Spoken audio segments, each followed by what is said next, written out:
आज के इस वीडियो में हम आपको कोई खबर नहीं बताएंगे। आज के इस वीडियो में हम आपको 4 पेज का एक सुसाइड नोट पढ़कर सुनाएंगे जो आपको उसके बारे में जानना बहुत ज़रूरी है, क्योंकि ये आपके आसपास की खबर है। 8 साल का बेटा, 3 साल की बेटी और पति पत्नी, छोटा सा खुशहाल परिवार, लेकिन एक छोटी सी गलती इस परिवार पर इतनी भारी पड़ी कि सामूहिक खुदकुशी करनी पड़ी। बच्चों को जहर दिया और पति पत्नी ने फांसी लगा ली। मामला भोपाल का है। भोपाल का ये परिवार मार्केट में फैले लोन ऐप के जंजाल में फंस गया था। घर के मुखिया ने इस परेशानी से निकलने की काफ़ी कोशिश की, लेकिन जब बाहर निकलने का कोई रास्ता नज़र नहीं आया तो ज़िंदगी ख़त्म करने का फैसला ले लिया। मरने से पहले इस परिवार ने 4 पेज का एक सुसाइड नोट छोड़ा है, जिसे पढ़कर सुनकर आप समझ जाएंगे कि लोन ऐप के चंगुल में फंसना कितना दर्दनाक और जानलेवा हो सकता है। सुसाइड नोट में लिखा है कि समझ नहीं आ रहा कि क्या करें। पता नहीं हमारी इतनी प्यारी छोटी सी फैमिली को किसकी नज़र लग गई। अपने परिवार के लोगों से हाथ जोड़कर माफ़ी मांगना चाहते हैं।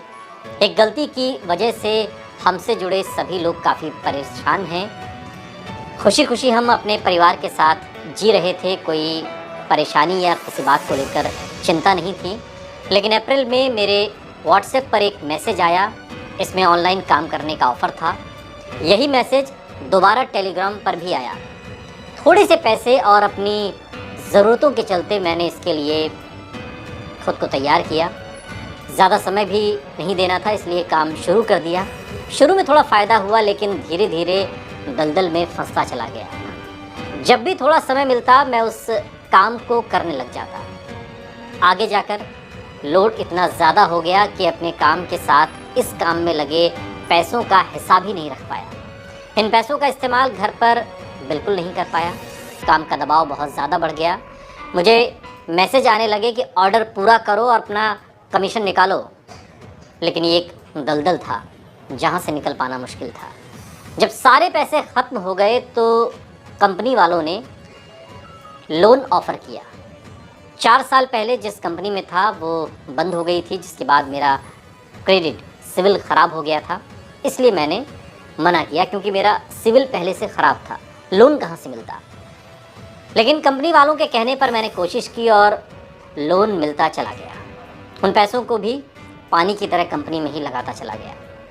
सुसाइड नोट में आगे लिखा गया है, काम शुरू करने से पहले मैंने ई-कॉमर्स कंपनी की वेबसाइट चेक की थी। कंपनी टीआरपी के लिए काम करवाती है, जो कोविड के बाद 2022 में कोलंबिया से शुरू हुई। और ये सब देखकर मैंने काम शुरू किया, लेकिन पता नहीं था कि इस मोड़ पर आकर खड़े हो जाएंगे कि कोई रास्ता ही नहीं बचेगा। इस काम की जानकारी मेरी पत्नी और परिवार के किसी भी सदस्य को नहीं थी।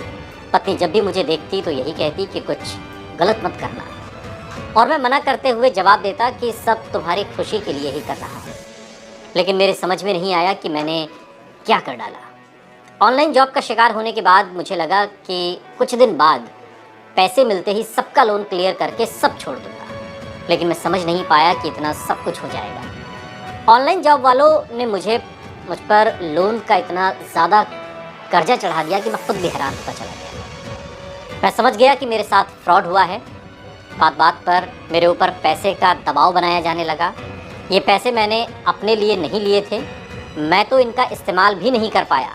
कंपनी ने लोन ऑफ़र किया और पैसे लेकर मैंने वापस कंपनी में ही लगा दिया। जून में लोन का कर्जा इतना ज़्यादा होता चला गया कि रिकवरी वालों ने धमकाना शुरू कर दिया। किसी तरह मैंने व्यवस्था करके ईएमआई भर दी, लेकिन जुलाई में लोन वालों ने मेरा फ़ोन हैक कर लिया। उससे डिटेल निकालकर रिश्तेदारों, दोस्तों और सहकर्मियों को ब्लैकमेल करना शुरू कर दिया। वो धमकी देने लगे कि तुम्हारी अश्लील और गलत फ़ोटो बनाकर सोशल मीडिया पर वायरल कर देंगे, बदनाम कर देंगे। यहाँ तक कि उन्होंने मेरे बॉस की फ़ोटो का भी गलत इस्तेमाल किया। इस बात से मुझे काफ़ी बुरा फील हो रहा था। मेरी एक गलती की सज़ा सभी पहचान वालों को मिल रही थी, उन्हें ब्लैकमेल किया जा रहा था। 4 पेज के सुसाइड नोट में आगे लिखा गया है कि मैं साइबर क्राइम ऑफिस गया, लेकिन वहाँ अधिकारी न होने और छुट्टी होने की वजह से मामला टल गया। दोबारा गया, आवेदन बनवाने के लिए वकील से मिला। उन्होंने ड्राफ्टिंग के लिए समय मांगा, लेकिन मैं न किसी से बात कर पा रहा हूँ, और ना ही नज़रें मिला पा रहा। कोई नहीं समझ पा रहा कि आज मैं अपनी ही नज़रों में गिर चुका हूँ। नौकरी जाने की नौबत आ गई है। अपना और परिवार का भविष्य दिखाई नहीं दे रहा। किसी को मुंह दिखाने लायक नहीं बचा।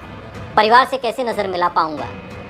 अपने बाबूजी, अम्मा जी, पापा जी, मम्मी जी, भैया, भाभी, प्यारी बहनों, प्यारी सी बेटी, सबसे यही कहना चाहता हूँ कि सबसे कैसे नज़र मिलाऊं। सबसे ज़्यादा इस बात का डर है कि भविष्य में मेरी बेटी की शादी में परेशानी ना आए। इसलिए परिवार यानी कि पत्नी और बच्चों ऋषु और किशु को तकलीफ़ में छोड़ नहीं सकता, इसलिए अपने साथ सभी को लेकर जा रहा हूँ। सबसे फिर माफ़ी मांगता हूँ, मेरे परिवार को माफ़ कर दें। मैं मजबूर हूँ। शायद हमारे जाने के बाद सब अच्छा हो जाएगा। निवेदन है कि हमारे जाने के बाद परिवार वालों को लोन के लिए परेशान न किया जाए, न ही किसी रिश्तेदार या साथी कर्मचारी को परेशान किया जाए। मैं अपने पापा, मम्मी, बाबूजी, अम्मा जी, तीनों बहनों, बड़े भाइयों, दीदी, दोनों सालों सबसे माफ़ी मांगता हूँ। हमें माफ़ कर दें। हमारा साथ यहीं तक था। हमारी अंतिम इच्छा है कि हमारा पोस्टमार्टम न किया जाए, सभी का अंतिम संस्कार साथ में किया जाए ताकि हम चारों साथ में रहें। ये इस पूरे सुसाइड नोट का जो एक एक शब्द पार लिखा गया था आपको हमने पढ़कर सुनाया। मृत्यु जीवन का अंतिम सत्य है, लेकिन ये सत्य नहीं, हत्या है। इसकी जांच होनी चाहिए और पता लगाना चाहिए कि किस तरीके के ऑनलाइन जॉब हैं, किस तरीके के लोन के ऐप हैं जो लोगों को अपने जाल में फंसाते हैं और इस कगार पर लाकर खड़ा कर देते हैं जहां से मृत्यु के अलावा उन्हें कोई रास्ता दिखाई नहीं देता, जो इस परिवार के साथ हुआ है। इस वीडियो पर आपकी क्या प्रतिक्रिया है, कमेंट बॉक्स में हमें ज़रूर बताइएगा। साथ ही ऐसे और वीडियोज़ के लिए सब्सक्राइब करिए हमारा यूट्यूब चैनल।